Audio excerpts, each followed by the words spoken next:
Right now we are in the middle of Brain Aneurysm Awareness Month, and coming up this weekend there's an event in Portland remembering and honoring loved ones lost to or having survived a brain aneurysm. We're talking about the Catwalk and Carol 5K that's taking place at Payson Park in Portland. Joining us this morning for the Maine Brain Aneurysm Awareness Committee are Dave and Heidi McClawson. Thanks for coming on. We appreciate it. Well, thank you very much for having us this morning. Sure. Well, let's talk about how did you get involved in the committee to put this thing on? Sure. We started 17 years ago after my niece, Kimberly Tudor, passed away from a sudden brain aneurysm rupture. It started off as just a memorial walk for Kim.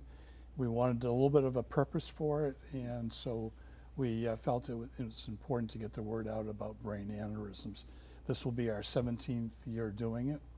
The walk started off again for Kim, and 2 years later we were joined by another family, the family of Carolina Kirka, who passed away at age 32 from age 27 from a sudden rupture.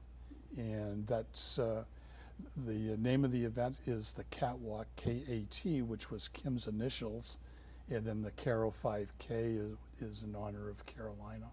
For those who aren't aware, what exactly is a brain aneurysm, and are there certain causes? Sure. A brain aneurysm is like a bulge on an artery in the brain.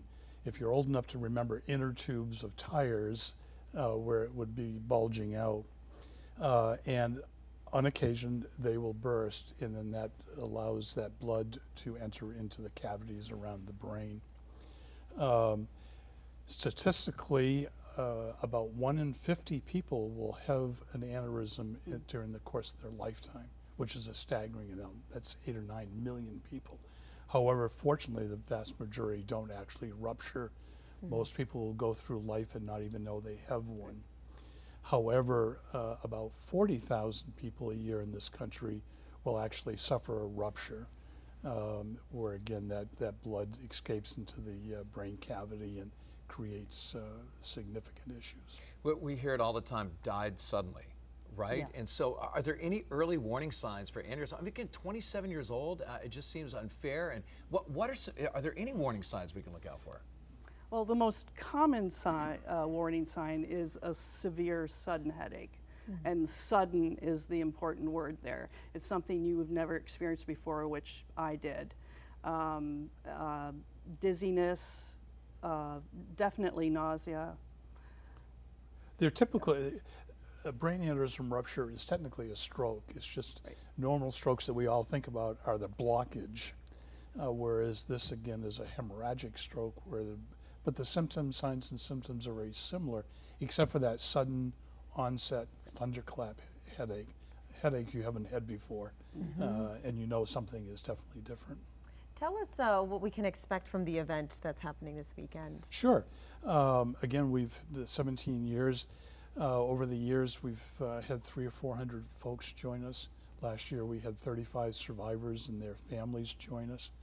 The event starts at 9:30 at Payson Park in Portland. Family gatherings, registration, 5 other brain injury groups that will be exhibiting. We're thrilled to have Stryker Neurology there that will actually be showing the devices that are used to treat brain aneurysms, so folks that have been treated can actually see and touch. It's fascinating. Yeah. And then the event itself, the walk will kick off at 11 o'clock. Heidi, you had 2 aneurysms. I was just reading. And how did you know? Was it a headache? Is that what happened? And tell us your story. Yes. In 2006, I suffered a ruptured aneurysm. Woke up very early and had that severe headache. Trouble walking. I woke Dave up and said something is wrong, and when he was calling 911, both my arms went numb, which is another sign of a stroke and an aneurysm. I came to Maine Med, had a procedure, endovascular surgery on that where they put coils into it.